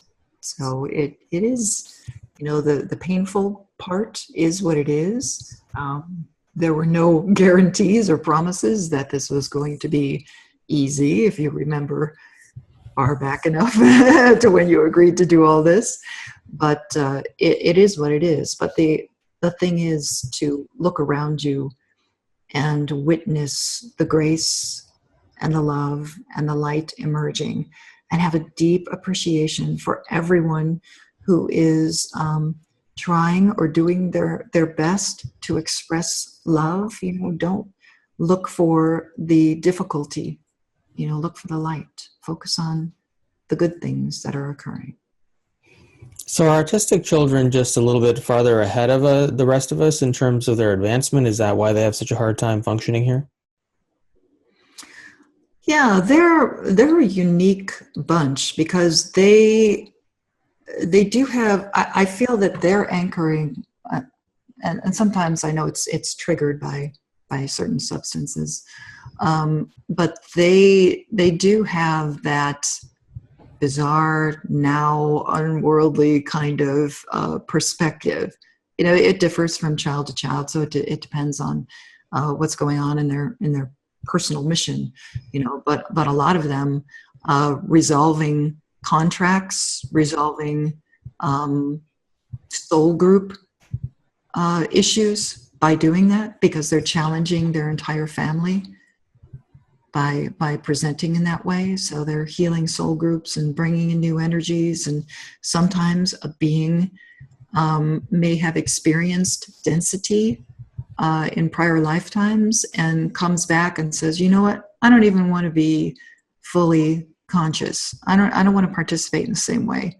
So they come in as autistic, and then they don't have to interact with the density in the way that they did in lifetimes prior. Does that make sense? Mm-hmm. You mentioned plant medicines earlier. What role, and I've noticed in recent years, certain plant medicines such as ayahuasca are becoming very westernized and extremely popular. Do you think that they play an important role in the awakening of consciousness, especially nowadays? I find a lot of people are using them over and over and over again for that purpose. Is that a valid way of raising your consciousness? Well, I wouldn't judge it as valid or non-valid. Personally, I don't recommend plant medicine at all. That's just my personal journey. And my guides have always said, keep it clean. Your levels of consciousness, don't reach a plateau, because with a lot of plant medicines, people become dependent on that for experiencing higher realms or experiencing third eye visions. And then they end up only experiencing it when they're engaging with plant medicine. So I feel that it does play a role for healing if somebody has strong addictions or strong fear dynamics, or they have a great deal of wounding. It can be inspirational for creative people, but if you stop honoring it as a sacred gift and start using it in a more not recreational, because you certainly can't use ayahuasca recreationally, but if you repeat over and over again, it starts becoming crutch-like. And then when you agree to a crutch or something like that, you invite other consciousness into your fields that says, oh, you would like to rely on something besides yourself, your faith, your source, your love. We'll help you out, that kind of thing. So it can invite interference, let's say, if you use it too often. But it's not something that I recommend, just because all the things that you see on ayahuasca or other plant medicines can be seen just by meditating, just by becoming a meditator and getting this clear and detoxifying and taking care of yourself and engaging with an ascension process. That happens naturally. And for me, it was always follow the path of the pure organic ascension, as opposed to, try this substance, try that substance, that kind of thing. So let's talk about so you've talked about a lot of the ascension codes that have been, or the timelines that have changed in the recent years as a result of the solar eclipse in August, for example. Mm-hmm. Now there's another eclipse coming up in February, but you're mentioning the month of December 2017 as being a significant shift. I don't know of any solar activity in particular that's happening there. What's the cause of that, and what is that shift exactly? Well, like with any gateway, it becomes a focus for gatekeepers to bring in the highest acceleration and the highest amplification possible. So what it will do to our consciousness, this is more of a divine destiny gateway. It's focusing on the people who are ready and prepared, who have been on the path for a while, are not just entitled to an upgrade, but they're calling in a pure upgrade in consciousness. And if the prior gateways of 2017 have taught us anything, it has shown us that our consciousness is ready for a different experience altogether. So what that looks like, we're going straight into the great unknown with this and allowing this higher thing to occur with us. And the goal for the high vibe tribe is to fully embody that solar cosmic Christed crystalline unity consciousness in order to replicate it out through the grids and make it available to everyone before you go anywhere or do any other project, you know. So that's been the main focus, has been that. And the intel that I've received is that December is the month for that full primary Christed timeline amplification. You know, all of a sudden it's a consistent part of your experience, no longer having to kind of walk between worlds like what we've been doing. You're trying to balance the grounded work with the higher activity, that there's going to be this kind of seamless integration of those worlds. And that seamless integration, and that's within your own consciousness. You know, it's not a merging of the timelines, it's actually a separation of the timelines. So the primary Christed timeline experience becomes your primary reality. I see. And is there anything significant happening with the February eclipse? I haven't received any information for next year outside of the significance of next July. There's supposed to be a significant step in the timeline bifurcation. So, and December is the passage when I receive all the intel for the next year. So right now they're like, just focus on, it began last week. There's 7 sacred weeks that we're honoring right now, and completely focusing on bringing in these, connecting these cosmic stargate influences, so that what they call the Trinity stargates, that give you the full Trinity experience, can be anchored into the collective consciousness. Is the Mandela Effect that's become in our more popular consciousness in the past year a result or an indication of these timeline shifts? Oh, absolutely. That's all timeline shift. That's evidence of the timeline shifts. That's,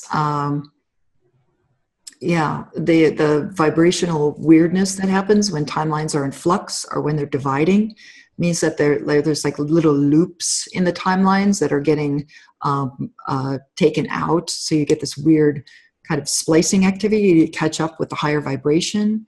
And a lot of times, even this year with, was it Hugh Hefner's death or something like that, where people were like, he died already, and then he died again, that kind of thing, where you're like, well, it's, people, that's beautiful, grounded evidence that people are having that experience of like, something's happening with the timelines, and they can experience that. Even the election last year in the US was more evidence that like it's no holds barred right now. Everything is just getting cleared out and changed completely, which is quite remarkable. A lot of people who are more conscious are very concerned about the increase in technology development, in particular in the area of artificial intelligence. And do you have any opinion on that, as far as whether we should be concerned about artificial intelligence, or really is it a factor of the consciousness of the planet, and whatever artificial intelligence is going to be equally conscious?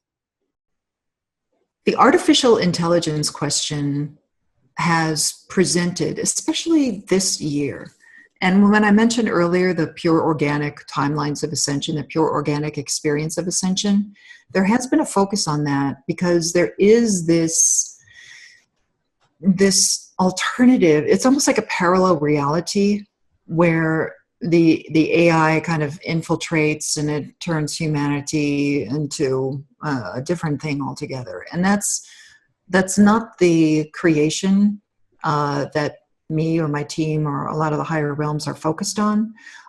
So there is this, while it does feel dangerous, if you want to use that term, to go down the path of technology and artificial intelligence, there is this other thing presenting where because of the leveling up that the high vibe tribe is doing, and we're changing our consciousness and having this stronger and stronger connection to, the master oversoul of humanity, that I am presence.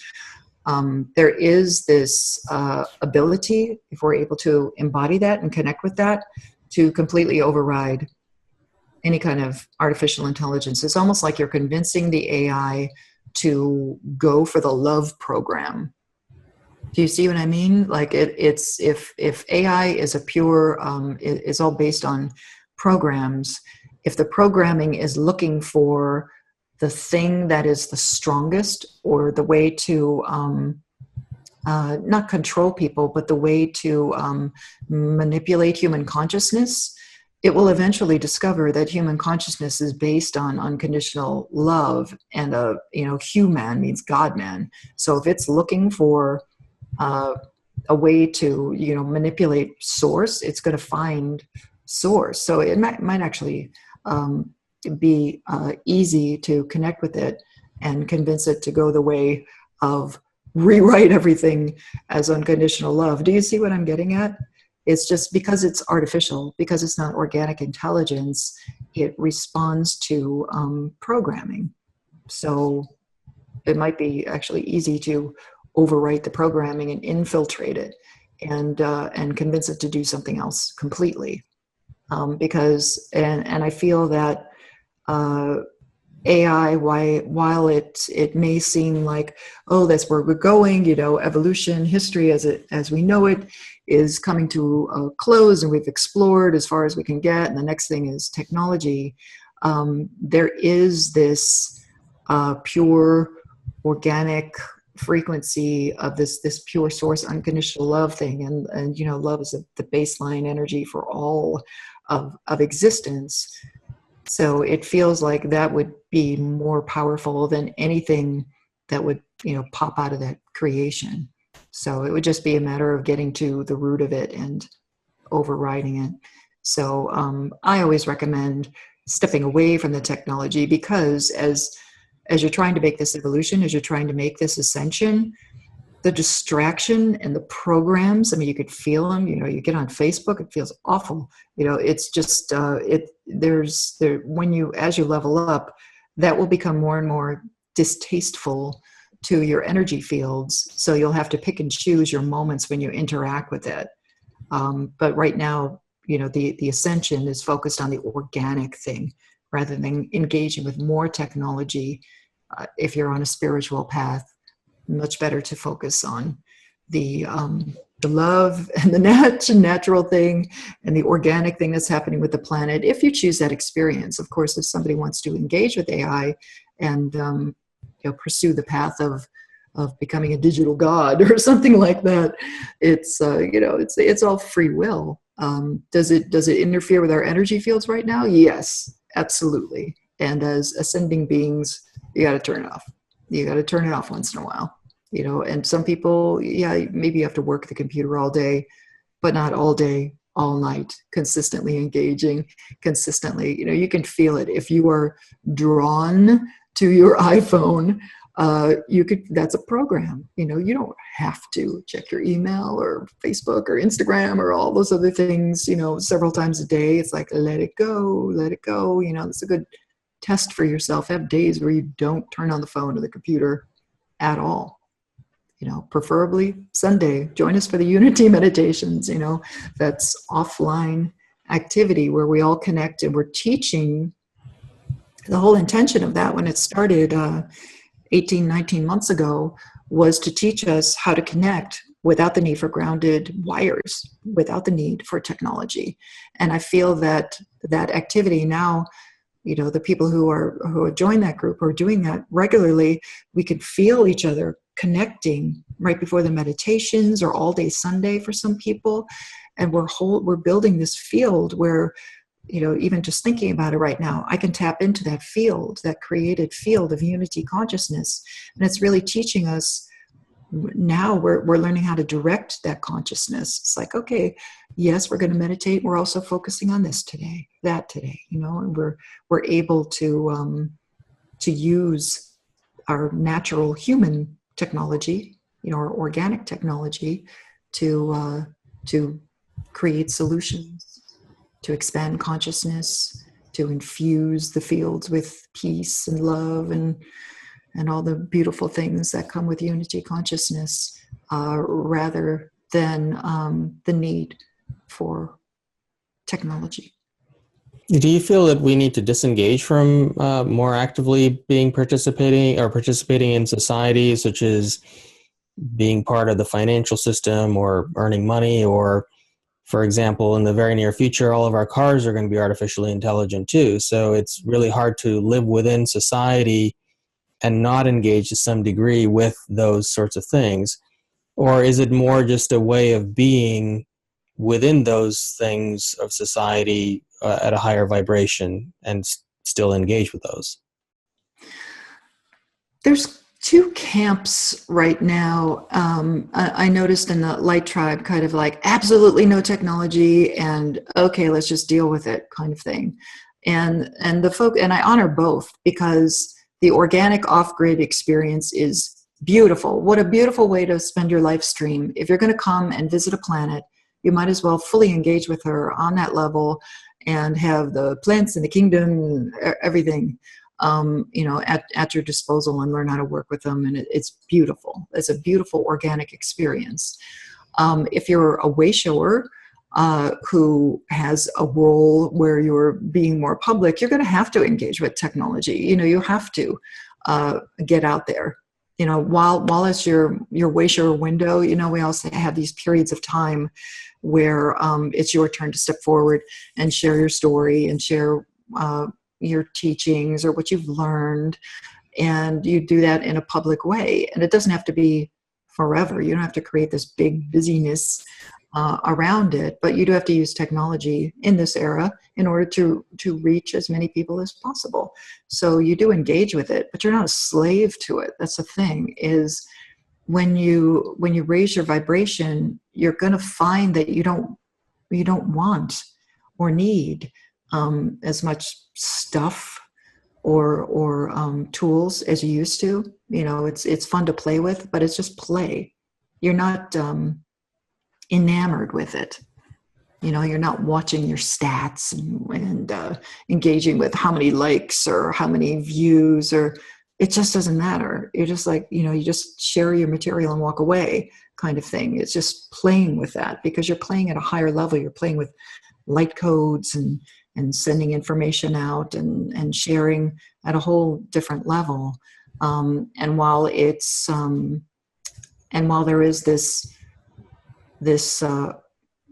digital AI thing happening where everything becomes digitized in order to make things more safe, more orderly, more convenient, it's such a trap.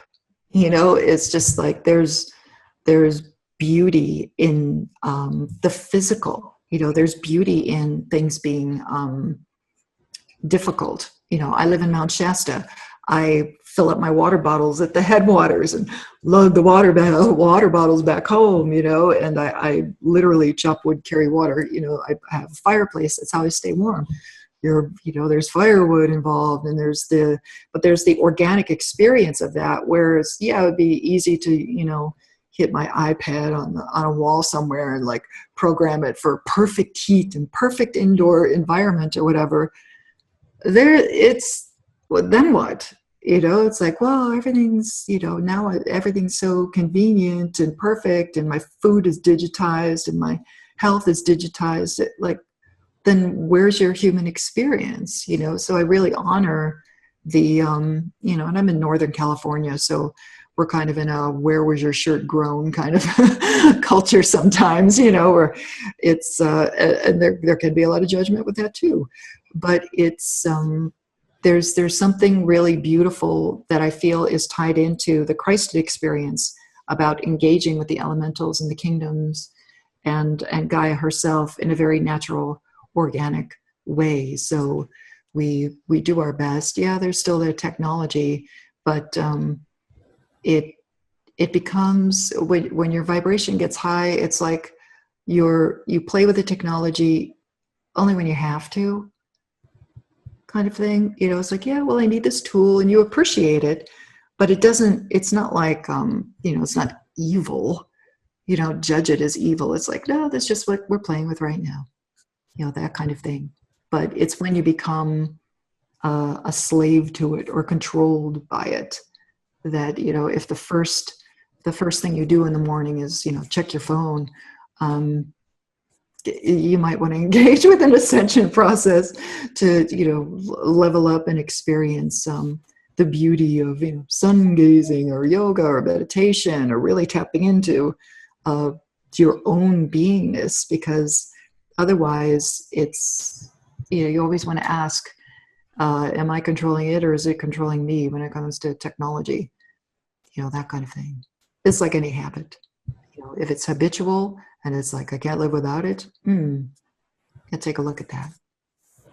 Tell me about some of the classes and workshops and other things that you offer, and where people can find out more about those. Oh, sure. I have a one website called sandrawalter.com. It's just my name.com. I've been teaching Ascension Path, which is my foundational high vibe class in the ascension process. Every phase of it is included in one class, and I have people enroll for a whole year, and you engage with videos and meditations and PDFs and guidance and recordings of Q&A calls and all kinds of things in order to get you on Ascension Path. That's why it's called Ascension Path, because it is a journey and it is a process. And I discovered early on in my work that the steps were laid out much like a mystery school or a mastery path would be. And there were certain steps that had to be done in certain order in order for you to be successful. So in 2012, I created Ascension Path, and it is that progressional thing. You deal with everything from the body to the consciousness to the light body to the emotional constructs to transcendence to galactics, heart opening, all that. All the steps are laid out, and that's my primary service outside of inspiring and supporting people.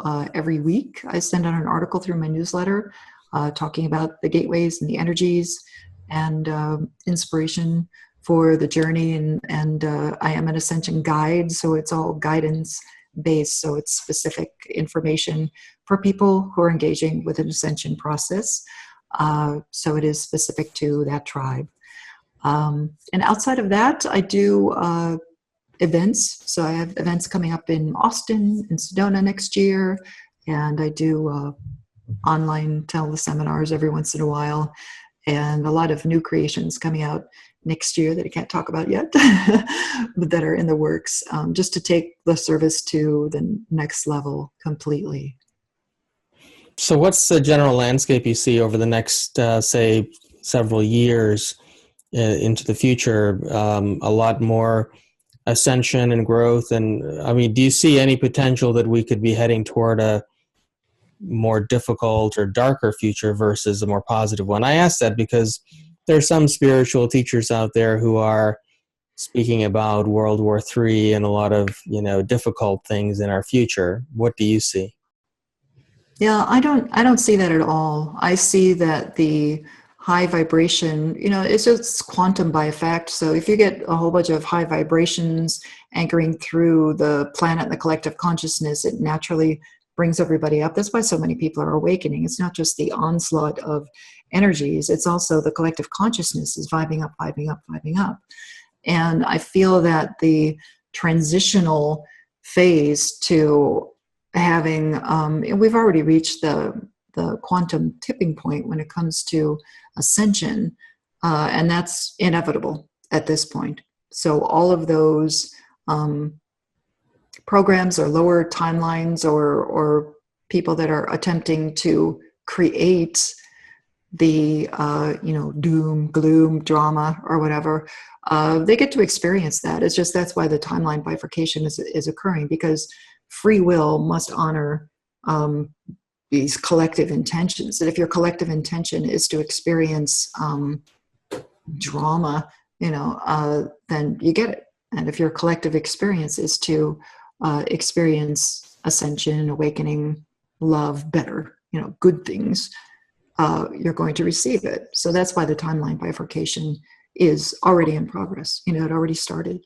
So that's something that we're experiencing right now, is kind of this bifurcation of realities, where it's like, what are you talking about, World War III? And why would you? Why would you put your energy into that at all?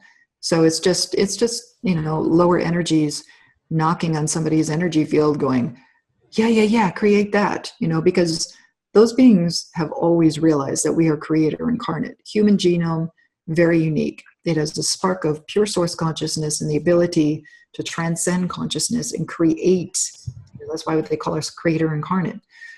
You're able to create whatever you desire when you align with pure source consciousness. And if a being can convince you to create lower realities, drama, all that stuff, so be it. But when you wake up and you realize you're capable of creating much more beautiful things, and you choose to go in that direction, you get it. So that those realities, from this perspective, I don't know what they're looking at. So maybe they're looking at a lower timeline reality, or feeling their own lower timelines being triggered, to create that. But I don't see that at all. Well, thank you very much for taking so much time to speak with me today. And it's been a pleasure to get to know you and learn all the things that you've been exploring in the recent years. So thank you again, and hopefully we'll have you back again soon. Thank you so much, Ethan. Many blessings to you. Thank you. I hope you enjoyed this episode of Wake and Empower TV with my special guest, Sandra Walter. Join me next week as I speak with another incredible individual who's standing on the leading edge and changing the world.